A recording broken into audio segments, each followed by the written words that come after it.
Please stand by for music to begin the event. Quiero que aunque norte y sur sean distintos, lleven un mismo latido en el ritmo, como quien comparte el mismo apellido, porque al fin y al cabo somos latinos. Quiero que la unión que logra la fuerza rompa divisiones y abra más puertas. Quiero que entendamos que cuando todos sumamos se hace la diferencia. Diversos como hay palabras en el diccionario, todos los significados usan el mismo abecedario. Yo soy como tú eres como yo. Cada reto juntos si estamos. Buenas tardes, bienvenidos Good todos. afternoon and welcome to everyone to the Atlantic Council. Thank you for being here with us this afternoon. My name is Jeff Ramsey. I'm a senior fellow here at the Adrian Arsht Latin America Center at the Atlantic Council. Before beginning, I'd like to thank everyone for being here and a special thanks to the members of our Colombia U.S. Advisory Group who are here with us. We met earlier this week at the Capitol Hill Visitor Center, and I'm very happy to see them here as well for this conversation. Over recent years at the Council, through our advisory group and through our broader work at ALAC, we've been working to ensure that the historic peace accords would be implemented so as to benefit all Colombians who suffered through that armed conflict. For this conversation today, it's a great privilege to introduce someone who has spoken up tirelessly for development in Colombia and on behalf of the needs of Colombians most affected by the conflict. Greg Howell is the Senior Deputy Assistant Administrator for Latin America and the Caribbean at USAID. Previously, he served as Assistant Mission Director in West Africa and Guatemala, also served as Director of the Office for Economic Growth at USAID Guatemala and El Salvador, and Economic Growth Director in Afghanistan. He has led economic development programs in USAID Sudan, in the Middle East, worked the Department of State, and worked as a economic development advisor and entrepreneur in Africa. It's a great privilege to have you with us today. Thank you for being here and sharing your thoughts with us about the challenges and opportunities in Colombia today. Thank you very much, Jeff. Good afternoon to Atlantic Council for being here today and for highlighting local voices in Colombia. The relationship between the U.S. and Colombia is one of the most important relationships in the region, and USAID is proud of this relationship with the Colombian government and people. Colombia today is a success story, and the close collaboration between the U.S. With the U.S. Government collaboration rather, is a success story as well. We have been able to um, address many issues. We applaud the Colombian government for continuing with its very generous uh, temporary protection status program for the migrants and refugees of the region. The interests of the U.S. and Colombia align in many areas: democracy, human rights, inclusive development, bold climate measures, sustainable economic growth, and the support for the full inclusion, economic and social, for Afro-Colombians. And as to the full economic and social inclusion of the Afro-Colombian populations, I would like to say more. In Colombia and throughout the region, we've adopted an inclusive development approach because no country can advance if it leaves behind a part of its population. For decades, the USAID has been strengthening partnerships with ethnic communities and local organizations like UNAFRO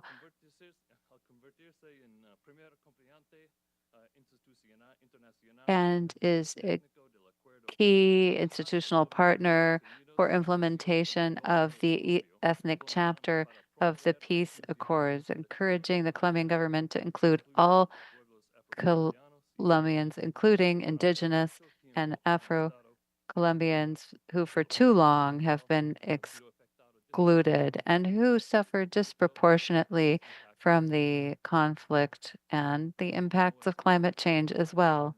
As we heard yesterday evening at the home of the Colombian ambassador, thanks to bipartisan support from the Congress, USAID has provided more than $180 million over the last 10 years to strengthen governance, autonomy, cultural identity, and socioeconomic development of Afro-Colombian and indigenous communities. Today, we have some brief examples of how we work with the Colombian people to promote more inclusive development. One is Danza Etnica, a program focused on indigenous and Afro-Colombians, a project, one of the largest that USAID has dedicated to ethnic inclusion. There are direct grants to local indigenous and Afro-Colombian groups for the promotion of development and conservation of biodiversity. And this year we launched a new funding opportunity called Raíces to support local organizations that promote community level development for ethnic communities. USAID support for ethnic inclusion and other is in line with other priorities under the peace accords, focusing mainly on transitional justice, rural development, and support for victims. That, along with ethnic inclusion, these have been our priorities.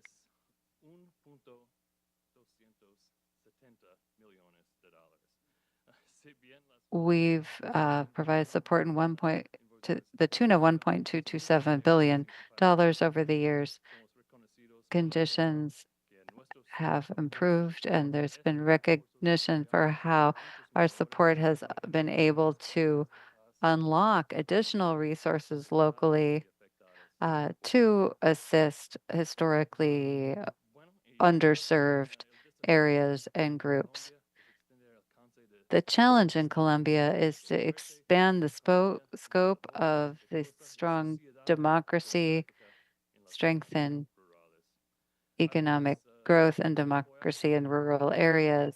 In addition to supporting the ethnic chapter of the peace accord, USAID has also supported the Colombian government in a number of ways: assistance for the Truth Commission.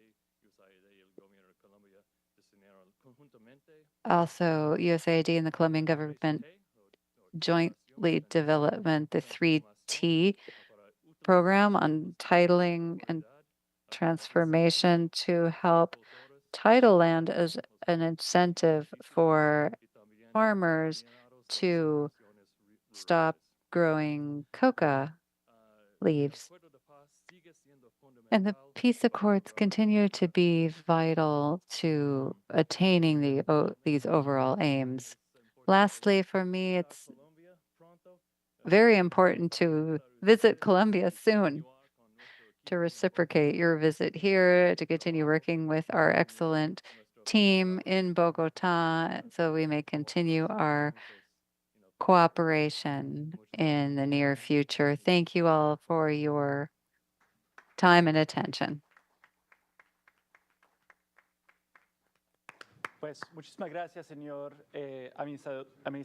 Thank you so much to the Deputy Administrator. It's very important that you mentioned implementation of the peace accord as a priority for the U.S. We at the Atlantic Council know that the agreement is more important than ever. We are at the midpoint of the implementation period. 15 years had been set as the implementation period, and halfway through, much needs to be done still. The hope had been that it would bring security, stability, that it would strengthen democracy. One thing we've observed here at the Atlantic Council is that often when we speak of these matters, we speak in abstract terms. We talk about disappearances, killings, and other atrocities in very clinical terms instead of human terms. But the reality is that these aren't numbers, these are people. And all the more reason to include those most affected by violence in Colombia when we have these conversations. And for that reason, we at the Atlantic Council were delighted to be able to work with the Association of Mayors of Municipalities with Afro-Descendant Populations. AMUNAFRO is the acronym. We have here a group of mayors and community leaders. They've been very patient because we've had a packed schedule this week. But now that the week is coming to a close, we're delighted to have this conversation with you on how we can bring deeper peace, bring security to Colombia from the subnational perspective. It is an honor to be able to introduce our panelists. Um, Sharing the stage with me are, first of all, the mayor of Atrato in the Department of Chocó, Ana Milena Hinojoso. She is an attorney. She was a Martin Luther King scholar in 2019. Then we have Genaro Redondo Choles. He is the mayor of Rio Hacha in the Department of La Guajira. He was born into a family deeply involved in education and politics in Rio Hacha, and he's established himself as a dedicated public service in La Guajira. And lastly, honoring us with her presence is Josefia Klinger, founder and director of an organization called Mano Cambiada based in Chocó. She is an environmental activist, human rights defender. She was recognized in 2022 by the White House for with the International Women's Courage Prize and is part of our US-Colombia advisory group. I'd like to begin the panel with a question for all of you. And I will ask that you be as brief as possible in responding so that we can move along the conversation. We just heard that the peace accords represented a priority for the US and for Colombia, at least in official discourse. So I'd like to ask you, how do you assess the impact of the peace accords in your respective municipalities? What progress have you observed and what challenges remain? Esta alianza, este gran apoyo del gobierno de los Estados Well, Unidos en the nuestro support that the US government has given our peace process has been crucial, and the difference is remarkable. la interdicción de los territorios ha sido completamente diferente al punto The de que experience in the territories has been very different. However, there were places where you could not access. You just didn't have access to that place, and now it is possible to go there. It's not perfect, but I think that it's becoming easier to face the immense burden left to us by the conflict. Genaro, I know that in your municipality, in your town, you have people that have fled other areas that have been displaced. So how are you managing that in Riohacha? When the peace accords were designed, something that was very important was the reparation aspect and non-repetition.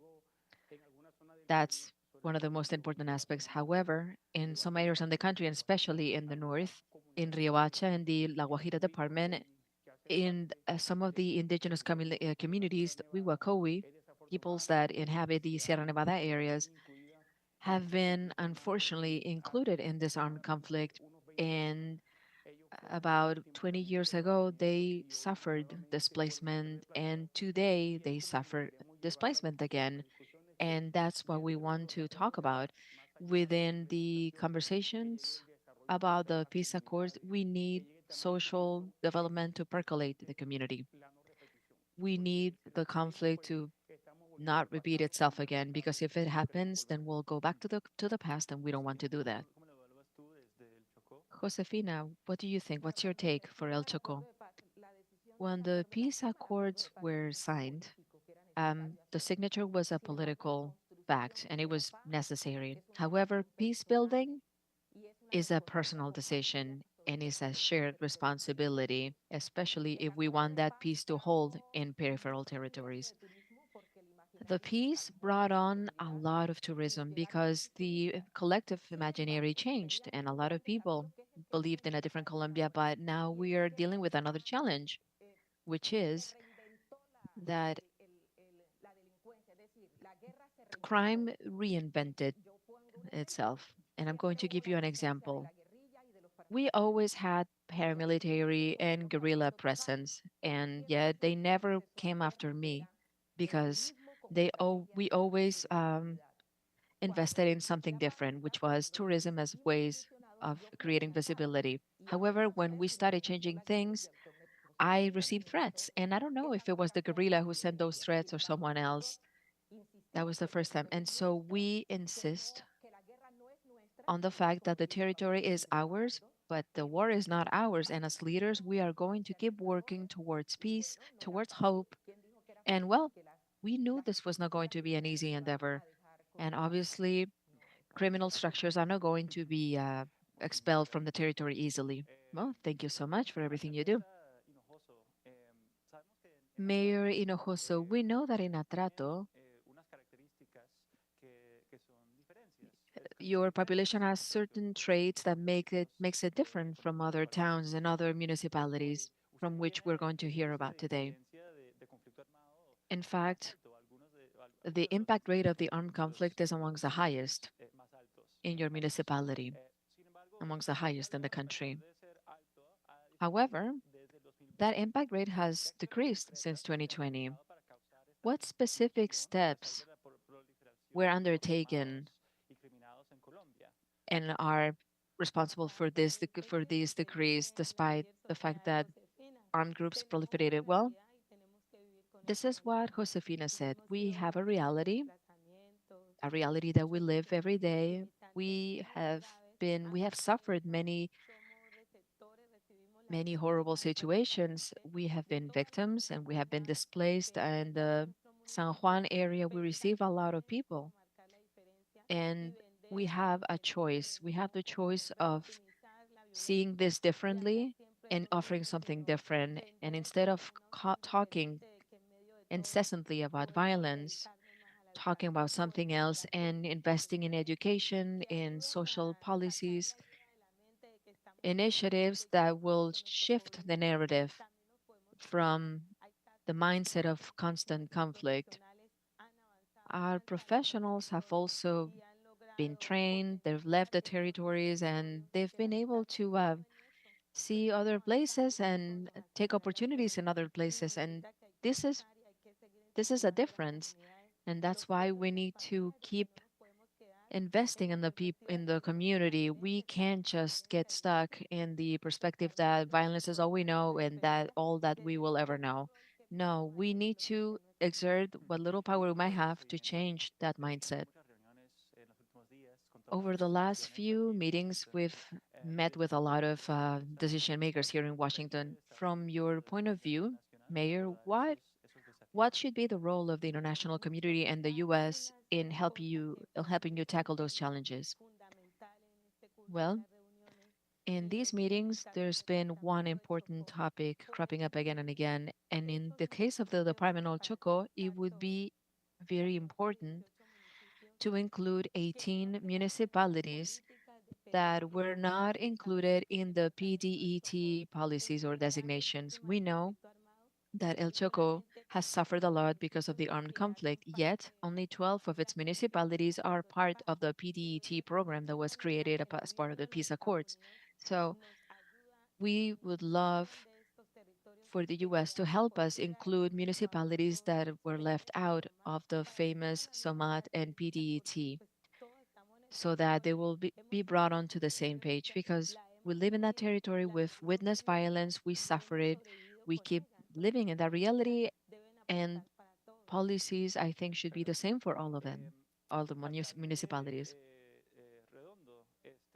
Mayor Redondo, your municipality is different from others represented here because over 60% of its population is actually indigenous and 30% is Afro-Colombian. We know that one of the chapters of the peace accords that has suffered more delays in its implementation is the ethnic chapter. Are there any specific initiatives that have been launched to speed up the implementation of the ethnic chapter? And well, when it comes to the rural areas, which are the hardest hit by the conflict, most people work in agriculture. That's why it's important to offer another way so that instead of just working in agriculture, they'll have other opportunities to, for example, create other products or have more services. And it would be interesting to industrialize the agricultural sector. Our agricultural sector is precarious in the sense that there's no added value to the product and it's not as efficient as it could be. So, as part of the implementation of the peace accords, it would be interesting first to make sure that the support provided by the US to to Colombia is maintained and enhanced. And second, in Colombia, those territories that have been neglected, that have been forgotten, it would be interesting to have their products brought to market and having adding value to them, and not only in national and regional markets, but also bringing them to international markets so that we can bring that that economic dynamism to the region, and so that the people that work in the fields are not re-victimized by the conflict. Riohacha borders Venezuela, and you've been receiving a lot of immigrants from that country. What are the needs in Riohacha currently to respond to the needs of those who are fleeing the situation in Venezuela? Well, I would like to first thank USAID for their support in migration policy, especially in Riohacha. We have the only Integrate Center of Colombia, and they offer education, healthcare services, and and also registry and ASIBEN. So any migrants that reach Riohacha and reach that center will be able to access certain institutional benefits.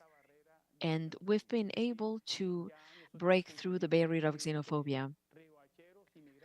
Now there's really no difference between Riohacheros and Venezuelans. We live as one, and that's important.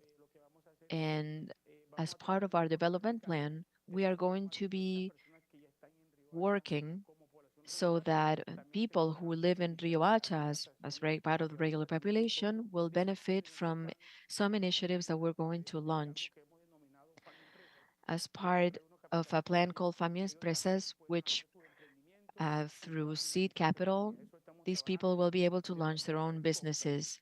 And I would like again to reiterate my gratitude to USAID because they've been paramount in this process. I'd like to go back to the Pacific coast of Colombia for a second, and specifically to Nuki in the department of El Choco, which is your department, Josefina. It's one of the most impacted areas of the by the armed conflict, and it's also hit by by drug trafficking and the violence associated to drug trafficking. So, what have you done in your community to prevent recruitment by criminal organizations, and how How are you trying to repair the social damage created by the conflict? Well, many years ago, we started understanding this as a concept of shared responsibility, and we started leaving the concept of poverty behind because we have natural resources, and it's true that there's no state investment, but we decided that we were not going to waste one more second on complaining about what we lacked and instead focus on what we had: culture, resources. And I want to say that Colombia is extraordinary because of its people, because despite of everything we face, you will always see a smile in our faces, and happiness is one of the most transformative tools there is.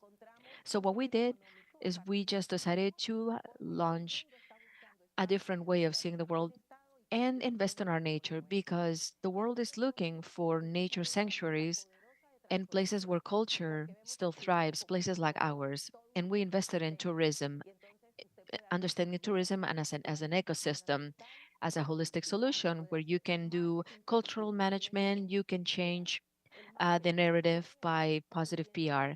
And again, PR is so important. Bad things might happen, but we should be better at focusing on what works instead of focusing so much on what doesn't work.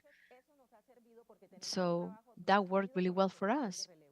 And we need to keep doing this because we have a duty towards the next generation. The only way this conflict will disappear is by living it without oxygen. And that's why we need to listen to young people and investing in their interests and in the things they're going to do because they will inherit the territory. And the war will have no one to fight it if a young person decides to study or to go somewhere to pursue their interests that are not related to the war. And so we are betting on a very small model that has become a referent because it invests on empowerment and local sovereignty as an alternative to the war. That's very interesting.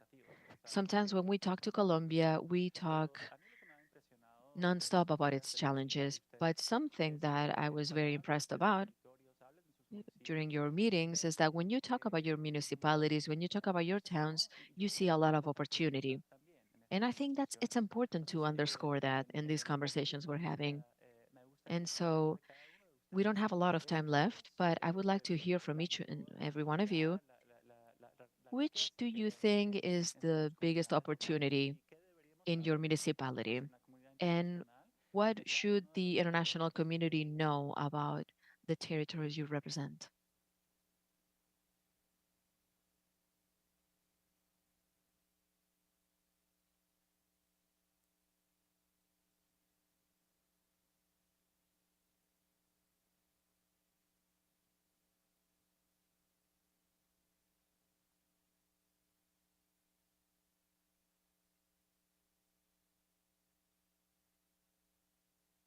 There is no sound. The interpreter cannot hear.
Parte del departamento de La Guajira están llamados a hacer la revolución en materia de energías limpias. In the Department of La Guajira, we're calling for a revolution in terms of clean energy, solar, wind. That's a key approach. We have a very diverse city. We have ethno-tourism, ecotourism. You're all cordially invited to come see this magical part of our country, Rio Hacha in the department of La Guajira. As a person who has visited Rio Hacha, I can confirm that you have some of the most beautiful beaches on the planet. So what would Nuki or Chocó have to offer the world? Well, our people are extraordinary, truly. The Pacific coast is a place of light. It's where you can truly find yourself. Go get lost in our land. If you have questions, you'll find the answers. We could advise the world on resources at risk. The water is in danger. We're a land of water. And how can you overcome adversity? That's something we know something about. We are open to being partners. We don't want to be beneficiaries. We want to be partners. We have a lot to contribute.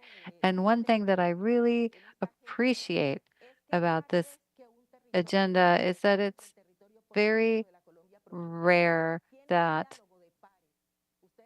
representatives from rural Colombia are treated as peers.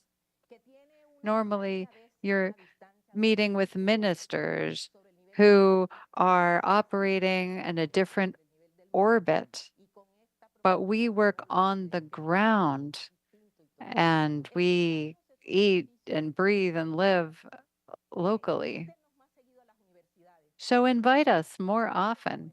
Bring us to talk to university students. They need to be mobilized. Those are the future decision makers, and they need to make decisions based on context. Decisions can't be made based on imaginary realities. They need to be based in the real world. So I believe in a relationship where, yes, you contribute, but you learn from us too. That's where transformation occurs. Thank you, Josefia. Now, thank you to our two mayors. A big round of applause for our three panelists.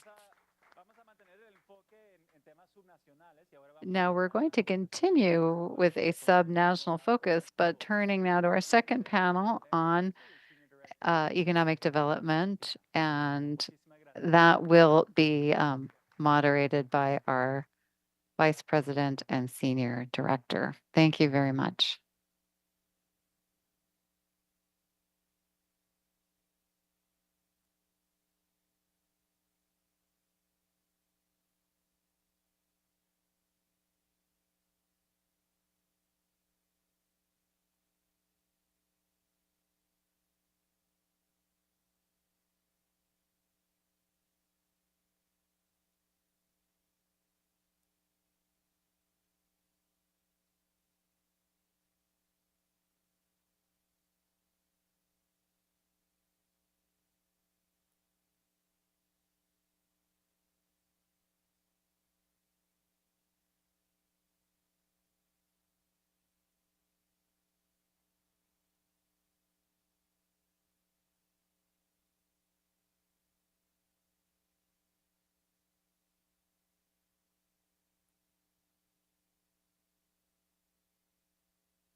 Bueno, muchas gracias a nuestros panelistas. Thank you to our last set of panelists and Jeff for that excellent conversation on the challenges and opportunities. Given the complicated security context, I'm Jason Marsack, Atlantic Council Vice President and Senior Director of the Adrian Arch Latin America Center. And it is precisely in these scenarios where we can find new opportunities to deepen the bilateral relationship between the US and Colombia, particularly in the economic realm. As you know, next week marks the beginning of the spring meetings of the World Bank and the International Monetary Fund. The head of the IMF, Christina Georgieva, was here yesterday at the Atlantic Council. Next week, I think we're going to have 25 of the world's finance ministers here at the Atlantic Council. And I hope that in those meetings, there is a focus on Colombia. And we look for a stronger economic presence of Colombia. And economics is the context of this conversation. No, creating jobs and having economic development in these key areas of Colombia. And I'm very excited to be able to introduce our panelists sharing the stage with me today. They were part of this excellent delegation who spent the week with Jeff, Isabel, and Lucy on a number of visits. First of all, I'd like to introduce the mayor of Puerto Tejada in the Cauca, Luz Adiela Salazar. Welcome once again. She was previously the Secretary of Planning and Finance of the Puerto Tejada community and a Secretary of Agriculture for the Department of Cauca, and has been a consultant for organizations such as the Regional Autonomous Council of Cauca. Thank you for being here, and thank you for all your contributions this week. Then I'm also pleased to introduce Jessica Vallejo. She's the mayor of Candelaria in Valle del Cauca. During her career, she's occupied high-profile positions, head of projects for Candelaria, among other roles, and her successes include obtaining national financing for vital projects, including one for the local hospital and for improving health care in her municipality. And a huge thank you to Jaime Asprilla, Executive Director of AMUNAFRO, that's the Colombian Association of Mayors of Municipalities with Afro-descendant populations. We have worked very closely with Jaime throughout the week and prior to this week in making this happen. And I'm already looking forward to the next delegation visit organized with AMUNAFRO.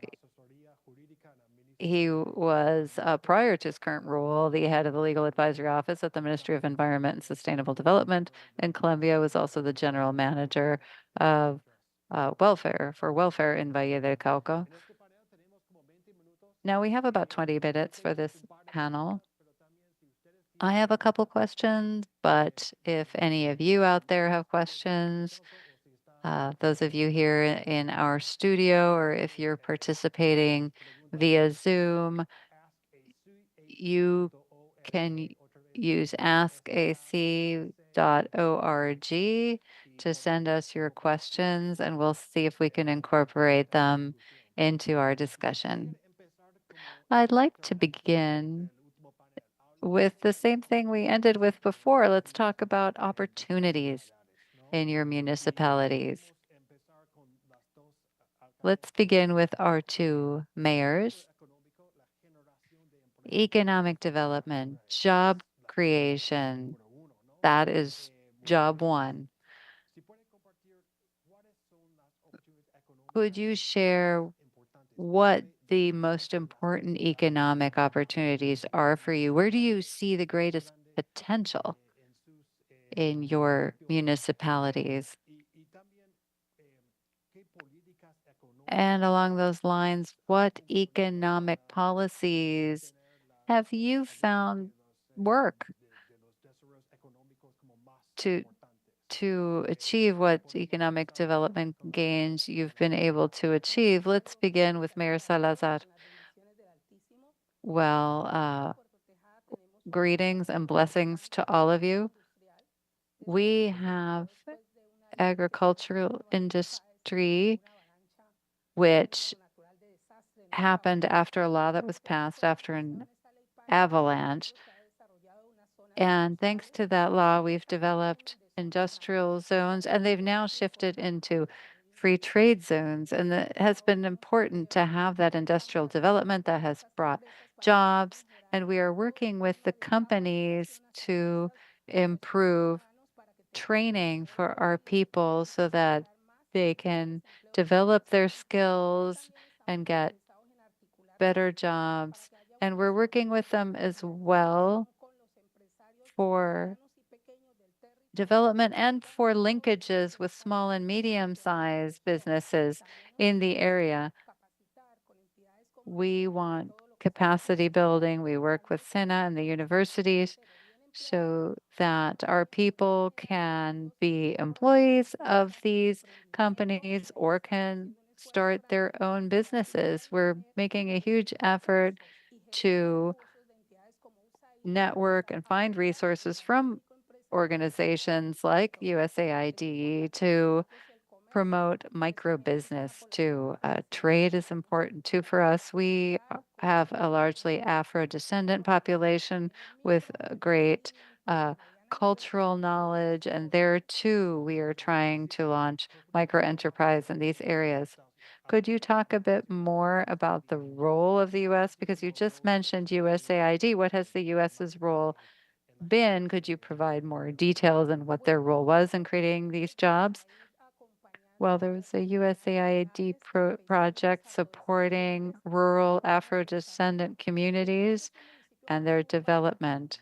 Our municipality is more urban, but we would like to see more support in terms of job training for young people and for women in our territory so that the next generation USAID support also gets to the northern part of Cauca. Same question to you, Mayor. What are the main opportunities that you see in your municipality and what has worked best in terms of economic development? The greatest potential our municipality has? Well, our first advantage is that we're just 5 minutes away from Cali, 20 minutes away from its airport, and 2 hours from the port of Buenaventura. And so we enjoy a strategic location. And it's close to the Pan American Highway. And we have land with great potential to be used for industry and also for tourism. The other great resource are our people. Our people are warm and honest and hardworking. Most of our people are Afro-descendant. And as a whole, our population needs more support because we have a lot of victims of violence and we are seeing people coming to our region from the coast, from other areas, fleeing violence. When you ask what policies work, our municipality has been working to rezone the area so that industrial development and tourism development can happen. And so we are conducting a study right now that we can then present so that we can get the feasibility study and to have that development authorized. And then there are also tax exemptions so that any time that a significant number of jobs are created for our community, that there can be a discount from 0 up to 50% on industrial and trade taxes. As to our relationship with the United States, well, I'm here. That's why I'm here. I'm one of the few people from my municipality who has had the opportunity to interact directly with all these entities, USAID. Uh, I was able to do that through UN Women because I was a legislative deputy for my region. And so I was able to visit these halls of power and make those connections. As leaders, we then have to bring the knowledge to our people. And as a mayor now, I want to make those connections for our people and our entrepreneurs to enhance the potential and build on the strengths of our community. Una Thank you so recomendación. much, Mayor. And what would you recommend? What would you recommend the US does to help? Most of the population in my department is Afro-descendant. And so one of the first things I did was joining Amunafro. I'm really grateful to Dr. Oscar Gamboa and Dr. Jaime Esprilla for the opportunity because my roots are Afro. I sadly lack the melanin, but my roots are actually Afro. And I want everybody to understand that Amunafro is an organization perfect for leaders and people whose communities are Afro or defines themselves as Afro. And I'm also really grateful to the Atlantic Council for giving us the chance to bring opportunities to the Valle del Cauca. And I would like to offer my municipality. We are actually working with our business community so that over the next visit that you pay to our department and to our country, we hope to be able to tell you more about what La Candelaria means for the region and for the rest of the world. I think that staying in these conversations through Amunafro and through the Atlantic Council is important and it's also necessary. Thank you so much. And thank you, Dr. Asprilla, and thanks also to Amunafro for the collaboration. As you've heard, it's vital to bring different voices because in Washington, D.C., we tend to listen to the same voices over and over, but it's really refreshing to hear from the mayors themselves this time. If you have a question, you can actually submit it through ask.org. Dr. Asprilla, you work closely with a lot of different communities. From your point of view, what policies have been successful in bringing more economic opportunities to the area? And what can you tell us about some success cases and some challenges that you could tell us about? Places where the U.S. could actually make a difference? Uh, Thank you. Actually, thank you to the Atlantic Council for inviting us to this conversation. I think teamwork is essential. Teamwork makes things slightly easier. Colombia is hopeful today. You're talking about development, and we think that the implementation of the peace accords is going to be very important because if we have security, employment, well-being, and will come later, and we'll be able to generate wealth in other places. If you take a look at the map of Colombia, you'll see that in places in the periphery, violence is most acute, but they also tend to be places where with a lot of biodiversity and a lot of resources, places with a lot of opportunity. So there's an opportunity to build peace there and also generate wealth. I think that teamwork and having the right allies is key. One of the other mayors was saying that they don't want to be beneficiaries, they want to be allies. And it's true. USAID, and we've talked a lot about them today, they have a model, and we believe that what they do is great. It's great to help certain communities. But I was telling upon our delegate in our USAID delegate in Colombia and for the region, I was telling her we need to go from being beneficiaries to being allies with USAID. If USAID has a project in Colombia, we'd love to be seen as their allies, as partners to build that project and not just recipients of assistance or aid. And I think Colombia has an important role here because I think the implementation of the peace accords needs to fulfill that. There are obligations that do not depend on the state. The government of change, for example, presented a change, and then someone said, "Oh, this is a good change. I think this reform will be interesting," but the reform got stuck in Congress and never saw the light. And so we have to find other resources that will allow us to guarantee peace in Colombia. And the way to do that is not just by taking the US hand, but also working with the international community and working as a team. Thank you. And thank you, Greg, for putting together this panel and giving us the chance to hear your perspective. Mayor Salazar, the agricultural production of your municipality is very strong. You're very strong in the sugarcane factor, amongst other crops.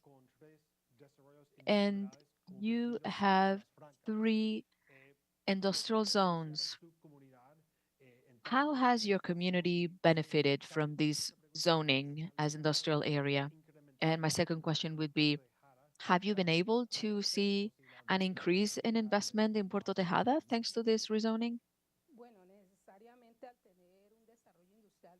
Well, now that we have three industrial areas, zoned as industrial areas, it has brought a lot of benefits. It's brought resources from investment and industry that has allowed us to invest in social programs in the municipality. Today, we would like to expand those areas so that we can attract more environmentally friendly companies to the country, to the region. We also offer tax benefits, and we're hoping that companies will come to the area wanting to benefit from them and also wanting to invest in the community and making it possible for us to invest in the employment. So industrial development has been very interesting, but we also want the opportunity of supporting our agricultural workers who are mostly Afro-descendant, and we want to ensure their food safety. We want them to be able to sell their products in the market and strengthen their capacity because not everything can be big industry. We need food.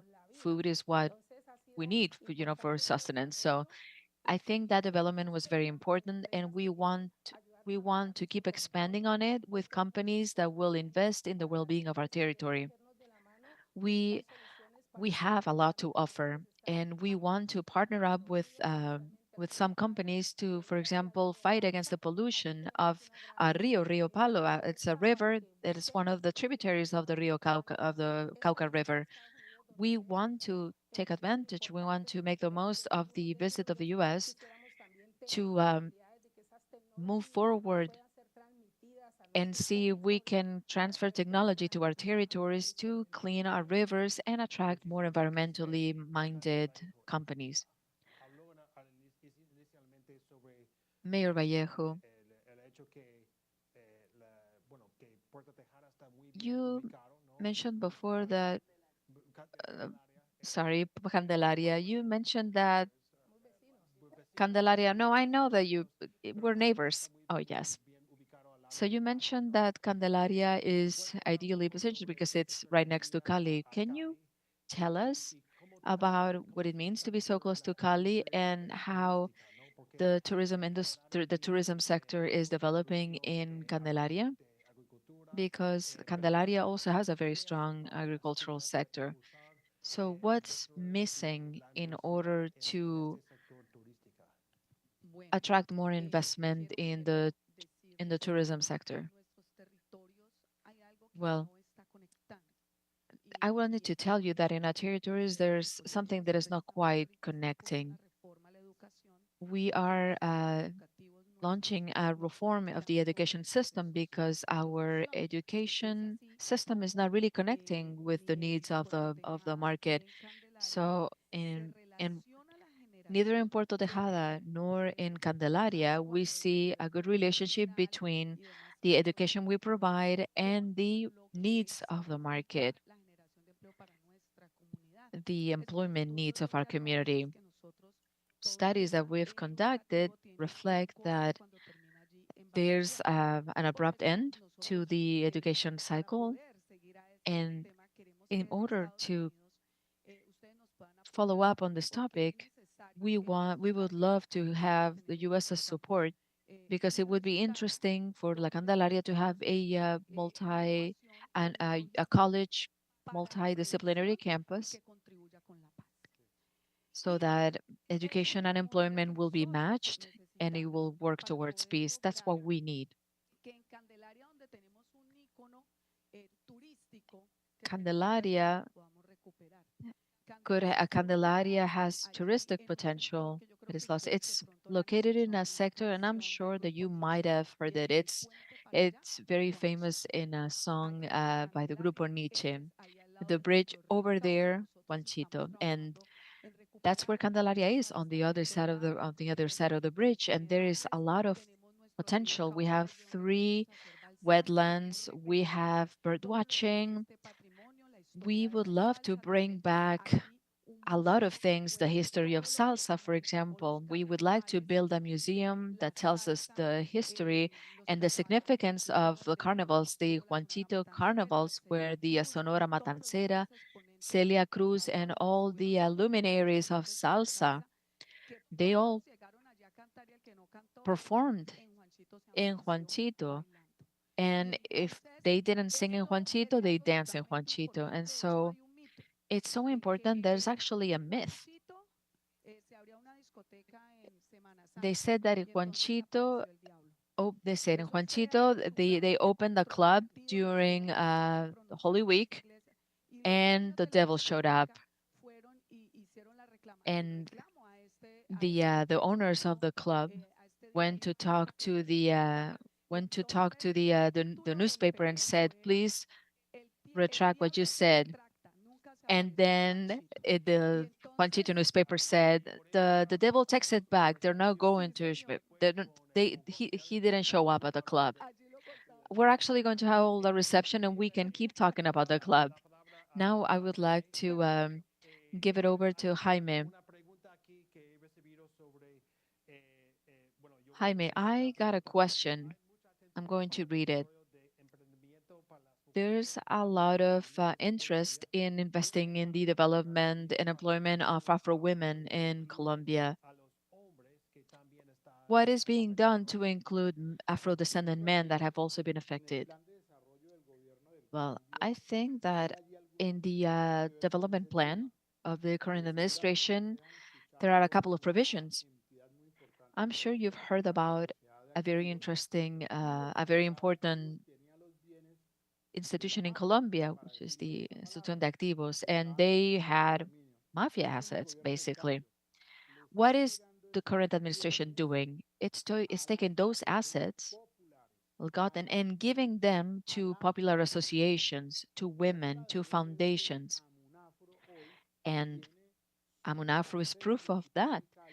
We actually have our headquarters in Cali, and it's a house given to us by the national government so that we can carry out our activities. And in that house, we actually host different organizations.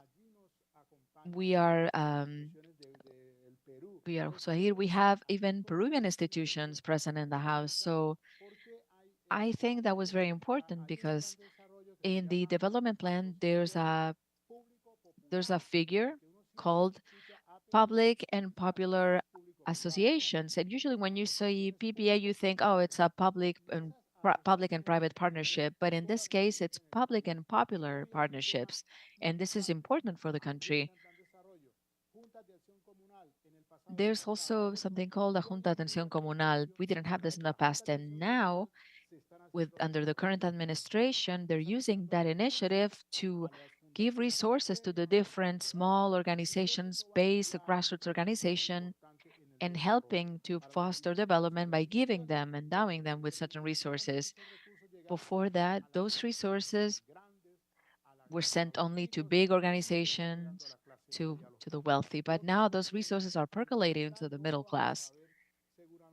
And I think the effects might not be seen right away, but in 3 to 5 years, we'll see the consequences. I think there's been a big change in that respect. Thank you, Jaime. I would like to conclude our conversation here. And again, for those of you who are with us in the Atlantic Council headquarters, we'll have a reception and we can continue talking about the club. And thank you, Mayor Salazar, Dr. Esprilla, and Mayor Vallejo, but also to Mayor Hinojoso, Mayor Redondo, and Josefina Klinger, and Greg Howell from USAID. I'd like to thank the entire team at the Atlantic Council and also to Amonafro, of course, for everything they've done, not just our senior fellow Jeff Ramsey, but also our assistant director, Isabel Chiriboga, and Lucy Naip, Enrique Milan. Thanks to all of you for the effort that you've put together in bringing this team and orchestrating at least 30 meetings for them here in Washington, D.C. I think it's very important, and I think it's important to wrap up this week with a public conversation about the importance of hearing local voices and local perspective, informing us about how to best invest on development, on security, and on peace in the region and in your municipalities, because I think that Washington, D.C. doesn't hear those perspectives very often. And that's why it's so important to hear from you and have that collaboration with Amonafro. Thanks again for your time and have a lovely weekend. Latido en el ritmo, como quien comparte el mismo apellido, porque al fin y al cabo somos latinos. Quiero que la unión que logra la fuerza rompa divisiones y abra más puertas. Quiero que entendamos que cuando todos sumamos se hace la diferencia. Diversos como hay palabras en el diccionario.